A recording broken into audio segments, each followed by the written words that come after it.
Final ending to before we get out of here. Other parts down below. I'm not writing about missing the chance at telling her I love her, but more about anger her being responsible for taking away something I enjoyed, and upset over those that fall for her manipulation and continue to allow her to do as she pleases. I have been 180ing for almost 2 months now, and on average haven't said more than 10 words to her per day at that time. In the morning I make sure we agree on who's picking up the kids, and at night I let her know that I am done reading to the kids and they are waiting for her to say good night. There's nothing in between, unless it involves depositing money or an event coming up for the kids. I can barely stand to even look at her face, and 99% of the time I don't even look at her. Especially make it a point not to look at her after she gets all dolled up in the morning, and when I do look at her, I feel the anger at what she caused. I have moved on, but I haven't moved on from things that spur memories of what should have been, but knowing who's responsible for ruining that helps me. The people that I have exposed to, mutual friends, were disgusted and mad at first, but now treat her like nothing is wrong, and I get the sense that it's just a problem between the two of us and no one is at fault. She has a very strong power manipulation to make half the people feel sorry for her with lies and tears, and the other half with them making them worried about how she will feel about them if they cross her. Is this a normal situation, or did she get to all of them and basically made them believe it was my fault, or just a typical irreconcilable differences divorce? I'm running into people I thought I could count on saying they don't want to take sides. I have been tempted to write out a well-written story on Facebook and expose that way, even as a re-exposure. I feel like I'm getting beaten if there was a score to be kept by taking the high road on a lot of things, but I'm trying to do what best serves my #1 priority. And that's the kids. We have our first friend of the court meeting on Wednesday, and from there it will begin the process of mediation on whose plan will win out in terms of our custody proposals. I believe she wants 50-50, but I want joint, primary physical. That means decisions are made together, but kids would remain with me more than half the time in our house. I just worry about legal repercussions if I take this to social media. Don't care what my STBX thinks anymore, but I do not want to jeopardize my custody case. Does anyone have good examples about exposing on social media without looking like a crazy fool and it being something worthwhile? Not a good day today, folks. Haven't lost my faith, but my faith in humanity. Though I realized that my wife was long gone months ago in terms of actions, mindset, and every other facet. I have been fighting to build a case that allows me to get primary custody of kids. We met with friend of the court services today. The lady might have as well been hired by my wife. To the FOC, affair means nothing. Wife's neglect and focus on the affair means nothing. They are dead set in their ways on 50/50. As you can imagine, my life was quite emboldened by all this afterward. As she destroys to families, the FOC basically said what her friends and allies have said. The affair is just an issue between us. Divorces happen, people have to move on. I pointed out examples of neglect in the past week even, and the lady just shrugged her shoulders and said so. She said since I was there that the kids were okay when she's always on her phone. I stated that's my point. I'm scared as hell how bad it will be when I'm not there. Again, lady just shrugs her shoulders. I had been preparing was this day for 2 months, and it just sucked the wind right out of me. She also sided with wife on that we need to tell the kids together and they must know the details. She went as far as to say kids, even when 40 shouldn't know the details. That it was none of their business. All I can say is thank God I had an appointment with my IC after. Lots more details here, but you get the gist. Essentially, my wife can do as she pleases, and it won't affect the recommendation if the FOC to propose 50-50. I know how to take a loss, but when my kid's future is at stake here, I feel helpless and deeply saddened. She wouldn't even call the affair for what it was. She called it a distraction and said when marriages aren't going well, we all have distractions. Also didn't help, and I am not afraid to admit this, I had a moment of weakness last night. After the kids went to bed, I wanted to talk to her about not going to church together anymore, moving out of the bedroom, etc. Then it gets into this space where again, I am saying how ridiculous this all is, and you never gave me a legitimate chance to save this when you say you did.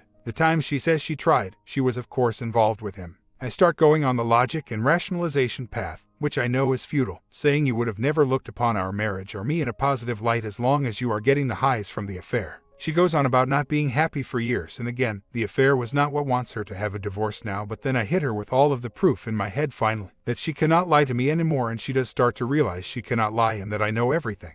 Just when I feel like she is again being open and honest, she tells me that she did try for a week during our first counseling session that she wasn't talking to the AP. First of all, a week. Second of all, I have emails that prove she was still talking to him during that week, every day and night, and even seeing him. I went into that conversation with an objective, as I have been steering clear of all conversations, but we had our big meeting at the FOC and I wanted to get some things off of my mind, but I just turn my own self on my head and start talking about the logic and fairness of it all, and I need to stop because it resets the progress of my 180. Got to admit though, like I said, I had the wind taken out of me yesterday, seeing the topic of holidays and kids and sharing that brought some water to my eyes. My kids and I love the holidays, and it hurt knowing that I won't get to spend all of them with them anymore in the future for something that wasn't my choice. I know I'm going to get reamed for this, but I have to be honest. I was taken off of my game last night and caught trying to reason and explain, when I should have just said what I needed to say and be done. Not making excuses, but one of the downsides to having to live together for so long up until the court date, still over 3 months away. She told me yesterday that she met with our priest and she's at a church meeting now, so I guess everything is back to being good again now that the affair is on hiatus as of last Thursday.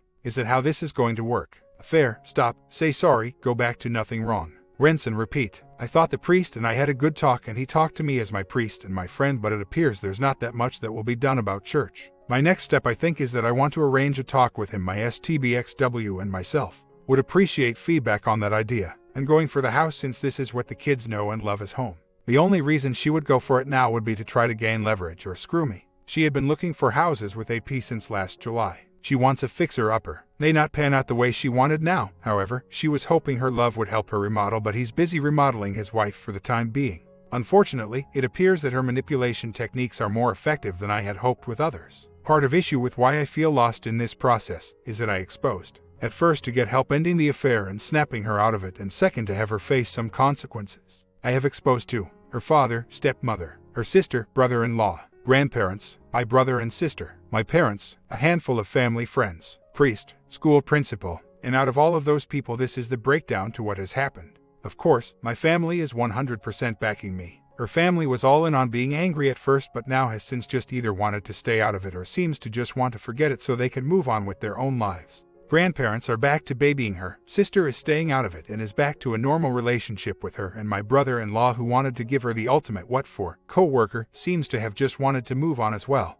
I can understand all that, that's her flesh and blood. Family friends were horrified at first, but she has since talked to all of them, and now they are more like, I just hope the best for you both. They are saddened but want to stay out of it. Some have even said they don't want to do anything because they don't want to upset her or make it awkward between them. The school principal said this as well, which I can understand. Priest seems to be saddened and upset by it all, but after I meet him, she meets with him and she's back to attending meetings and doing all of her normal church stuff right after. She's a master manipulator, can turn on the tears in seconds, and for those few that don't feel bad for her when she goes into her sob story, they are afraid to upset her or cross her. So, you can see what I'm dealing with. And for exposure, we aren't talking about, oh yay, she had an affair and gave the synopsis. I gave those people granular details. Exposure has done nothing for me up until this point, but maybe I just haven't exposed to a segment I'm missing, or maybe like I had said yesterday, I just need to cut my losses and keep focusing on making sure the kids are alright and fighting for what matters in court. Perfect example of how my exposure has gone so far. Just got a text back from a mutual friend, woman, and she stated how her heart breaks for this situation, but in her response included, "You two are such loving, wonderful parents. I think that tells me how this is going to go.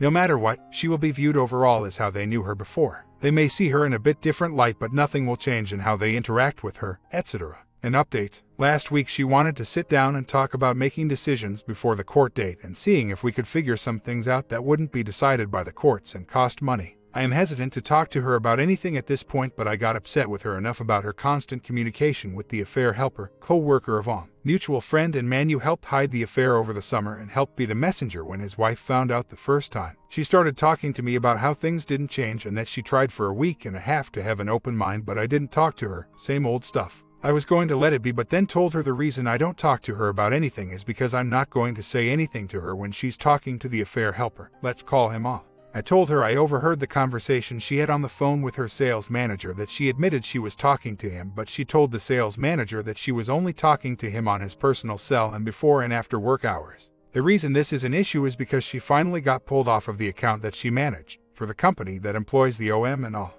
To cover their own butts, but without even a slap on the wrist, they removed my STBX from that account, and she cannot step foot on their lots around the state because it would infringe upon the salesperson that took over the account. I guess she still showed up on one of the lots where I was to hang out and was spotted. I have a feeling that OM's wife has finally got eyes in certain places to watch out. She cried on the phone to the sales manager that she feels she can't even leave her house or do her job without someone tracking her or following her, and she wanted IT of her company to check her phone and devices for tracking lol. It's not me. I haven't looked at that phone since the end of December, and I'm not tracking her truck or recording her phone calls as she suggested. Anyway, the sales manager believes her. Not harm, no foul, and life goes on for the innocent STBX in her job. OM honestly, no idea what's going on with him and his wife. I haven't heard from her in exactly 3 weeks. At that point, she had booted him out of the room because he refused to call my STBXW in front of his wife and say it was officially over. He told her he never wanted to be with mine and it was a mistake, and again, for the second time, he was glad he was caught along with 1,000 other lies. My guess is that my STBXW and OM are just biding time for things to cool off again before they are being round 3 or 4 if you count initial affair from 2009. That was actually the last thing OM's wife asked me was about 2009 because he completely denied that anything had gone on between the two of them then. I have frequent thoughts of when this is all over, of our paths accidentally crossing and him accidentally bumping into me first, and well, you can imagine the rest. I say that scenario to my closest confidants, but they don't think it would do any good and point out who really betrayed me and our entire family in all of this. Not him but her. Still, I can't and never will hit a woman, and he deserved payback for the call he gave me in November. I'm doing okay, not as good as I was in January and February, but doing okay. I can see her for what she is in person, the feeling of disdain inside me but kept internally, and on the outside when I'm around her, businesslike and short. Still, when I'm away and have too much time for thinking on my own, the grieving process takes hold. The ideas of what I thought was and was yet to come. To be in love with the image and the hopes and dreams, but obviously with anger towards the actual human that I have to live with for the next few months. I'm told that it will get easier when she is gone, that I'm actually living in infidelity at this moment. And that's the hardest thing people like me, like us, go through in this process. The other thing we talked about last week was telling the kids. It is slated for next week while they are on spring break. Man, I can't tell you how much I'm dreading the talk. The only good thing I can see from it is that in one way it will be a relief, but I'll have to deal with the aftermath for quite some time later, but I'm up for it. It's my kids and I will do anything for them no matter how long it takes. The other thing is that we can then begin to stop the charade. The 4 of us have still been going to church together, but after the kids know, I can then start to change those things. I'm sure my STBXW will want the talk to go a certain way, but as my counselor has said, she can't control me anymore. She can give the status quo to them, but I will give them more of a version of a very sanitized truth. None of this makes much sense still. It doesn't become I am extremely logical and rational. But I guess I just need to understand that given the change in emotion, and how my STBXW essentially has an alien brain now, what is occurring is logical with what she is. Again, I believe it will be easier to move on and move forward once she is out. It's tough to see the split personalities of someone who doesn't have a care in the world, has justified everything, regretted almost nothing, and moves ahead herself as if nothing is wrong and it's just a run-on-of-the-mill day. I think a lot of that is she may think by pushing this through as fast as she can hold up her end of the bargain, and she has hopes that he will then make his move when the time is right. She was a wreck when she couldn't talk to him and be with him during the workdays, that early period in January, but since the last time his wife found out again in early March, she is pretty even-keeled, which tells me something. Again, there's more than meets the eye. Each day is a day closer to restoring order and dignity to my household, and I guess I can be thankful for that. Sometimes I wish I could be as heartless as she is, to move through each day without a care, but maybe it's not so heartless. Maybe she's just a lot better at me of moving with everyday life and looking at the things that interest her and she enjoys in life without looking back. I'll get there, once I can shed for good the life I had worked for, earned and lived. Now, my focus is solely on the kids and doing what's best for them and for our future. We'll both be cut off in a few months, but until she leaves, I'll be stuck in this. That's really why I'm talking about the things we need to discuss in court, so maybe we can have an agreement in place and she can jet as soon as possible. So, as we move forward, she seems to be changing her tune as far as staying until everything is finalized, and is now moving quickly at getting out and house hunting, getting into a new place in the very near future, maybe even within the next month. Seems quite odd. Maybe she can't stand me that much, or maybe she thinks the sooner she can do this, the sooner the soulmate will leave his wife. But I digress. Question is that she keeps saying, I know you want me out as soon as possible, want me to leave. Just another attempt at self-justification and a relief of guilt, I'm sure, but I have basically ignored what she says and get to the heart of answering the question. This morning, she made that comment when talking about me taking over the house but making sure I can get qualified for it in my name alone. I just responded that I would call the mortgage company if that was it. I wanted to point out that she keeps saying that I want her to leave. I wanted to respond that you keep saying that. I just don't want to keep people here that don't want to be here. When she makes these comments to make herself feel better, etc., do I just let them go or call her on it? It's all coming to a head soon. Kids will be told Friday, another meeting with friend of the court a week from today, and then things escalating from there. I'm figuring out bills and budgets, etc. I'm moving along and doing what needs to be done, but damn, does this suck? 3 people's lives turned upside down for one that wants to be happy. And I must say, pretty damn ironic that our Easter Vigil Mass's homily was based upon the concept of dying to self and living for self. Amazing she can sit there and listen and not see herself as the heart of this conversation. Love the message though, and the long-term rewards for those that die to self and the perils of those, in the future, that live for self. Tomorrow night is the night, the time I have dreaded for some time now. The moment their lives change forever. I have thought about this day for months and dedicated many of my counseling sessions on how to handle this and what to tell them, but I still am at a loss for how to put my own personal spin on this. The advice here gets as blatant as telling them mom has a BF to what I get in the real world with people telling me the kids should know nothing about us and the situation that caused this but just talk about the love for them and it's not their fault, etc. This is my talk outline so far. Have you, kids, noticed anything different lately? Wanted to talk to you about changes, none of it is your fault, etc. Things that will be changing, different houses, alternating weekends, still working on weekday schedules. We affirm love and commitment to kids. Questions, now, and assure them we'll answer questions and concerns they have throughout.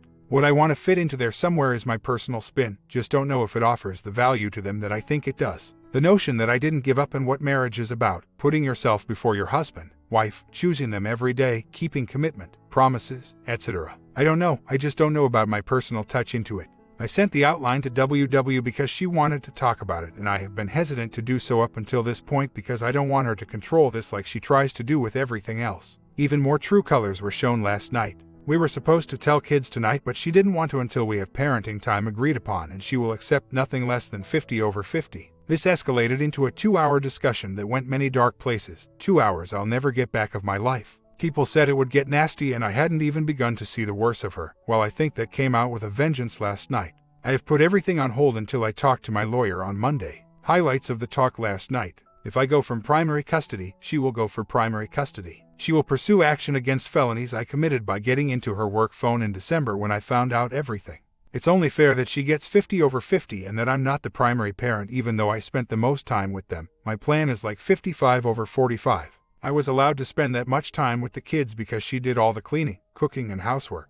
We would have gotten divorced anyway. The affair had nothing to do with this situation. She brought up communication and how we just couldn't communicate and aren't right for each other and I didn't talk to her. I can't tell you how many times I would go to her and just try to say small talk and she would not pay attention. How many times she would say she didn't care to talk about that or would interrupt me when I was talking. All of these things made it like pulling teeth to start up conversations with her. Like anything else, communication happened when she wanted it to happen. Same with bonding, where we went and everything else. She accused me of acting like I'm perfect and did nothing wrong, said I caused her years of pain because of my gambling. Mind you, this was something in 2001 when I was doing online sports betting, to the tone of a few $100s, and that she was deeply hurt when she asked me to pick my business or her. This was when we were going through issues in 2008, counseling. I said those were things I was sorry for but way in the past in terms of we got past them and thought we were happy and good to go. That was 10 years and 17 years ago. I told her things she had said over the years after that. That indicated we were good. I said, "Were you just lying then?" She said yes, she was lying to make herself feel better. When I told her about the time she had spent away from the kids for running, pampered chef, church meetings, volleyball, and everything else, her comeback was she had a life and was healthy and that I didn't live a healthy life and it's not her fault I choose to be at home and spend my time playing with the kids. She said, "You should hear about all the things she turns down after work to be with the kids and it's affecting her job."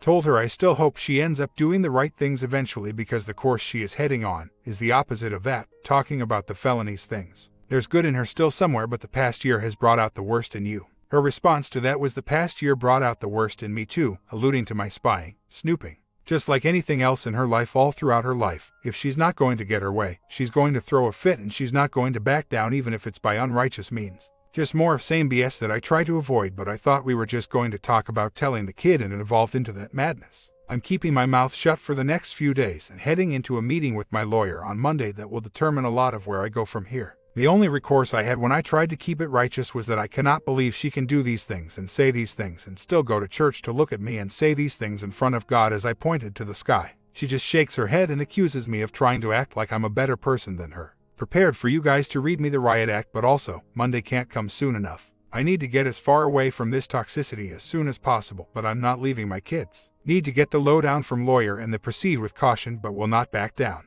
I have a feeling the worst is yet to come. When I was a kid, I would always daydream about me being in this good versus evil epic battle for humanity. Never did I think that the battle would be me versus the person I would have taken an X for. Met with lawyer today. She said I really have nothing to worry about but on terms of getting more than 50 over 50. That's going to be an uphill battle. Mainly because of how courts rule by default and egregious acts by STBX are done in secret. It's not really a matter of who's the better parent but if each parent is competent. Glad we have such high standards in the courts, sheesh. Going to be an uphill battle to keep house because I will have to get approved with my income only. I can afford the house, but getting refinancing could be the hard part. STBX makes about 40% more than I do. Just seems like she's going to get what she wants and smile off into the sunset to follow her happiness. I realize in the long run it will be a different story, but sure sucked to have the one with the moral compass and conscience now. Lastly, lawyer fully agrees with FOC on just telling kids status quo and letting them find out later in life. I told most of the people recommended I give the sanitized truth. She said, "What people?" and then pulled out the 25-year experience card and said if I want what's best for the kids, I will keep mommy and daddy out of the talk and keep it civil and G-rated status quo. Today sucked. The tough spot now is walking a fine line to getting her out of her as soon as possible or rocking the boat and causing her to stay out of spite. I sent her a document today that detailed my recommendations for parenting time, splitting accounts and starting to separate everything within the next month or so. I was more than fair but without cutting off my own nose. If we cannot agree to what I suggested, I will not back down and will be forced to fight for what's right for those that have no choice on the matter. Tonight could set the course for my next year in life, and I'm determined to just move on and out this toxicity as far away from me and as quickly as possible. Last night she came to me and said, "How about I pay for kids' tuition and childcare and no child support?" I said it would just be easier to split those costs 50/50 and let the courts decide on support. It will be cleaner that way and easier to manage, etc. That went from a cordial moment of speaking to her saying, "I'm not going to pay 50/50 on those other things if I have to pay child support," and I explained to her it is because of our incomes. She said it wasn't her fault that I make what I do and I could make more money in another job, and it's not her fault that I choose to stay in my job. I just looked at her and shook my head. She then said, "Forgive me, I am tired and don't know what I'm saying. I am just talking ideas out loud. Forget what I said. I think a lot of wayward would try seduction, but it's not going to happen here. I can guarantee that with 99% certainty. I think she would choose her grave before she tries to sway me that way." Having said that, I think her game plan may be to spread things about me to turn people against me, but I could be wrong. I don't have any info on that. That's just a small hunch. Her skills in manipulation are so good. People that know of the affair feel sorry for her, which would be normal in a normal amicable divorce, but not in a divorce where the person that cheated repeatedly is the one that projected all of the blame and wanted the divorce. If they reboot Coming to America, she will fill in for Eddie Murphy if needed because of the cast of characters she can play. Update. Enough items happened in the past few weeks, it's time for a worthwhile update.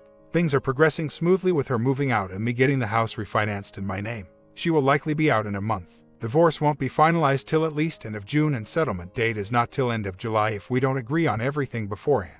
She signed a purchase agreement on house last week, so that why there's not much resistance at all to getting everything switched over to me with this house. Possessions and assets aren't an issue as of now. We have agreed to most of that, but it will be interesting to see what she packs up. I'm not going to date or even dip my toes into the pool until everything is finalized in July. It's more important to me to stick to what I hold important in my life, and that's honoring my own promises and vows. When it's all said and done, the fact that I was able to stick to what I believe in and want my kids to look up to is much more important than instant gratification and distraction. There will be plenty of time for that. I've started to even be a little cold and bitter to her in the past month or so. That's not me. I've made a conscious decision to be nice and cordial but not back down to anything either. Then once she is gone, it will be ghosting aside from kids' schedules. Nothing else, and that can be done with old-fashioned emails. I would have done a lot of things differently if I were to do it over again, but not sure the outcome would have been much different, just would have been further ahead in my own process. Like I had mentioned, even as I wavered with giving her chances, I was continually working in the background, and as we move forward, I am about to secure the house in my name only. Kids will be with me at least 50% of the time. I am keeping everything I need and want in the house. About the only thing she will be getting from me is half the equity in the house, but that will get evened out in other ways as we get closer to a final settlement. She makes a lot more than I do. Mr. Nice Guy was treated as such in this case, but I will walk out of this with my head held high and trying to do the right things by everyone involved. I will keep my ring on until the day the divorce is official and then call it a day, the final chapter in this volume of my life. And last but not least, the things she said to me, the way I was left on the side of the road for dead in this past year rebuilt the chip, the fire in my belly to be a better version of myself than ever, to go out and conquer the world again. She should be off to her new house in a few weeks if we can get this legal agreement signed and cranked out shortly, which will guarantee her the equity when the divorce is final in a few months. I go through good and bad days but have been keeping myself busy with ideas and plan on how to make the house my own and the kids. I mean, it is now, but most of the inspiration of the house is from her, as it was her dream to design her own house and all that went with it when we had it built 4 years ago. Like I have said to my family and friends that continue to assure me that I will be better off, I could do better, nicer, prettier, more loyal, that I will have no issues with options. I know that, but I guess it's the KISA and codependency that I am still working on when it comes to her. My whole life I have been the person that helps people, the bond that held groups of friends together and the rock and shoulder for people to lean on. I know I can do better, that's not an issue. I just wanted to play my entire career and then retire with one team. That was my dream and my vision. Burying that dream for a new one is what I am working on, and in the meantime, filling my time with a restored drive to go out and conquer the world again. With my kids at my side, between balancing our retirements and giving her the equity, I ended eating about half of my retirement. Not ideal, but I was able to do this without touching my liquid assets, keeping the house and getting this thing done with in terms of all the agreements. I go in and sign the final judgment today, but from what I gather, I still have to appear in court at some point, which doesn't make a whole lot of sense. I understand what you are saying and it makes sense, but not only by keeping the kids in that house, it was a moral thing. When I get the fire back in my belly, the carrot to chase after, it gives me the incentive to go out and conquer the world for my family and in a sense for myself. My retirement is a big part of my future, but it's not the only piece of the puzzle. I have a startup that I co-founded about 8 years ago that I'm hoping will be the bigger piece of the puzzle in the future. Problem is with those, you could make lots of money when selling the company. Or more likely, it goes to zero and you start over again lol. I feel good about keeping the house and I don't plan on retiring for about 50 years. I know I will change my mind at some point and want to call it a day. I actually did that a few years ago when things started to look a lot better between us. The stress was lifting. The kids were getting older and we were able to do more things as a couple again. So I could see the happiness start to shift from me putting my auxiliary energy into the business and taking care of the family's financial future to not caring so much about having all the fun things. Being with her started to really become fun again. As the kids got older. That's why it hit me 2 times as hard when last year happened. I not only had the upheaval, but it just seemed like we were getting there. Still on a roller coaster of highs and lows, but the lows are becoming more infrequent.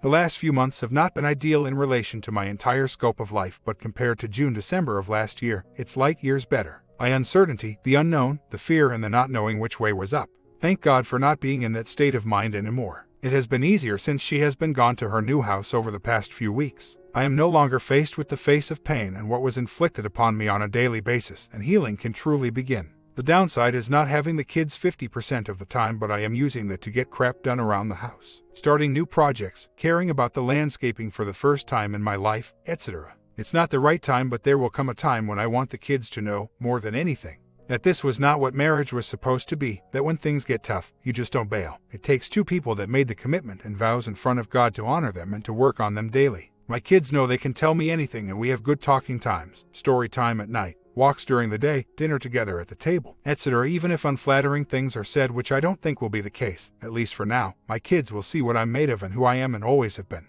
Quick update on the formality part. Divorce was finalized today at courthouse in front of a judge today at 2 p.m. Waiting in courtroom for judge for about 20 minutes, then took less than 10 to go over yes, no questions and him signing off. Talked to lawyer in meeting room after, where she handed me decree. She told me she understood I didn't want this to happen and that I tried everything, but she could just tell from now EW's demeanor she was done. Today is a step, not a happy step, not a celebratory step, but a step. I move forward, I move on. I know I will be okay. I will continue to focus on rebuilding my new life, with the kids staying as center stage. I know I can find someone that compliments me and adds to life's happiness, but all in all, one of the quotes I read here from a poster over the past week stuck with me. That you have one shot to give everything, 100%, to one person. That is what I truly wanted. That doesn't mean I can't be happy or happier with anyone else, so to speak, but it tanked my vision of one wife, one life, forever. But what can I do? It was not my choice. I took my ring off as I walked out of the courtroom and proceeded to walk to my car. No words exchanged with EW. Didn't even look that way as she walked to her truck. 3 months and 2 days shy of our 15th wedding anniversary, I will rebuild my life. I am still not focused on filling the role for the immediate future. I will continue to rebuild myself and throw myself into being a father, home projects, work and my side business and whatever other hobbies come along for the ride. The other stuff will come in due time when I'm ready. Thank you for all of your help over the past 9 months. It has really opened my eyes to some new thoughts, philosophies and outlooks on the outside world, people, etc. I move forward with understand the differences between a good guy and a nice guy. My life has been built around looking out and taking care of others. That is what brings me pride. It's easy for me to be happy on my own because I don't need outside validation to feel worth. I don't look on the past 18 years as a waste of time but experiences and a life. If I had to do it over again, I would change some of the smaller things but would do it all over again. I will remember the good times and, of course, the 2 precious lives that were created in the process that will bring me happiness as long as I am on this planet as well. I look at the last 18 years as me going for it on 4th down with the championship on the line. I was stopped inches short of everything, but it was because the other team committed several penalties that were not called and allowed to skate by. Instead of complaining to the ref, I'm going to take the loss and learn from it. Next time, regardless of pass interference, I won't be stopped. I didn't officially win this time, but I can hold my head high, knowing I went about the game the right way and with dignity. Wanted to mention my trip to Ohio to visit my brother and his family for the weekend. It was fun. I let my hair down, but not in the trying to go out and tag something sense, just in a enjoying myself sense. My sister-in-law is eager to get me out in the open to start doing some, as she calls it, stupid crap, because she knows I have never done that in my life and thinks it would be good for me. She wanted to start creating dating profiles for me as we went out to a bar on Saturday night. Lol. Part of me is not ready because I'm just not ready. My goals are my kids or self-improvement. I am super focused on my workout regimen now, and aside from my kids is my only happy place right now. When I am in the gym, I am a different person, but it's kind of always been like that. I am nearing the best shape of my life, but I still am far from my goals of having a literal six-pack and trying to be chiseled from head to toe. These goals are powering my motivation and my diet, along with home improvement projects, landscape, etc. It's the downtime, which I try to limit, that sucks right now. The other part of me is, frankly, I'm nervous as hell. I'm a shy dude when it comes to women. I've been told by everyone I will have no problem pulling women, that I will have plenty of options, but fortunately for someone that would appreciate it in a marriage, relationship. Not fortunate to me since I'm divorced now. I'm just not built that way. I'm loyal, I put women on a pedestal to a fault, and it's not going to make me happy just to go out and start smashing. It's not what drives me, so that's where I just need to keep working on myself until I feel confident. Not with myself. I am confident in myself, but I am less than confident on my game. I'll get there. Like I said, I'm nervous about it, but I'm also excited about the prospects, the challenge. Outside of this BS I have been put through, a real tragedy when put into perspective. I love adversity and challenge. I've had it my whole life, and it's created an infinite drive. I think more than anything, I am just looking forward to having someone to talk to, of the opposite gender, someone to keep my mind busy and engage me. I truly think, once I start to enter into those relationships, I can start to really move on, because the space in my mind not being occupied to kids, home, work, business, the space that is being taken up by still thoughts of the life that was, can slowly be replaced by the life that will be. If there are some silver linings out of this messed up situation to be had so far, it's the stuff that I immersed myself in to save the marriage. At least some of it has merit to self-improvement aside from the failed marriage. Just value as learning how to be a better me, and the most important thing was for me to be more honest with myself about some things. Case in point, yesterday. I am someone who kinds of takes compliments and says thank you in a stoic voice and just moves on like it hasn't affected me. I acknowledge the nice gesture, but my emotion doesn't change. I have been that way my whole life. Compliments are good, it's okay to smile and feel good about them. I don't deny that it feels good to be appreciated. Yesterday was something small, but it made me smile and feel good for a bit. After I got my haircut, I got out of the chair and my stylist looked at me and kind of stepped back and said, "What the heck?" I guess she didn't look up at me when I sat down before the cape got put on, but she seriously thought I was on performance enhancement drugs and I had to convince her otherwise. Lol. It felt good and I took it for what it was worth. I think the inability to process compliments to their full effect comes from me going too far off of one of the lessons my dad taught me. To do everything in life because it needs to be done, because it's the right thing to do, and not to expect praise, generosity, or thanks. Just do it for the right reasons, because if you do something and expect something in return, likely you will be disappointed. I'm starting to see that in a different perspective, and probably what he actually meant. In the past, I didn't want praise to be my engine for success or what drove me, because if that came short, I would lose the fire. So, I had to be driven by a fire that was extinguish proof. As I come out of this and see things in a new way and learn new things, it feels good to be appreciated and not feel guilty about it and not worry that it will affect my fire or goals. One of the deep regrets I have that I have learned from is that I wasn't emotional as I could have been with my EW. I thought I had to play the role of the rock. I was loving, caring, generous, and put her first, but I was a stoic sob because I thought I had to be. I'm learning that it's okay to be vulnerable. I listened to a podcast months ago from a woman that being vulnerable is attractive. Vulnerable, but not only knowing your issue but owning that crap. That's the difference between a strong man that's vulnerable versus a man that has issues and basically whines about them. Just trying to improve one step at a time, one day at a time. Update, I think I'll post a whole retrospective one after the new year with a little more detail on how life is. A roadmap in my own words and recommendations of what the newbies can expect from a full circle aspect. Today would have been our 15th anniversary. I think today seems like just another day because of the suffering I went through last year while still technically married. Not sure of what was really going on and still fighting like hell to save the marriage. In a sense, I mourned everything even before the official divorce has finished this past July. Today I am in a much better place, maybe even on a path for a life of my own that will be happier and more fruitful than I could have imagined. One that I thought possible when I was a kid and had the hopes and dreams of what my life would be like in a relationship.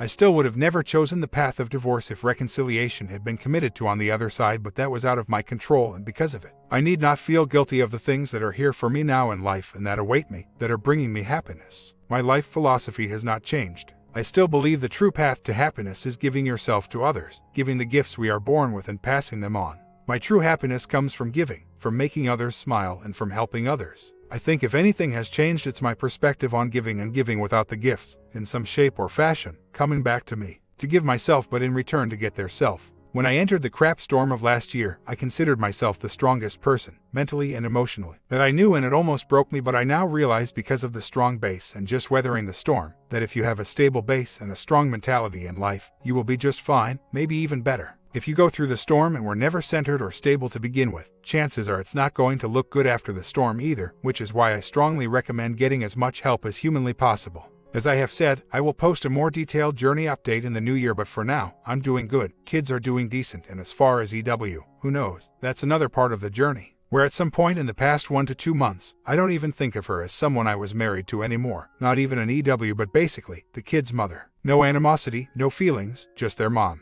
God is good, life is good, but only if we choose it to be. My comment: you are detaching from your ex. Stay in this direction and focus on you. You will have some tough days like today, but you will be fine. Keep up the time in the gym and it will make you feel better as well as keep your mind occupied.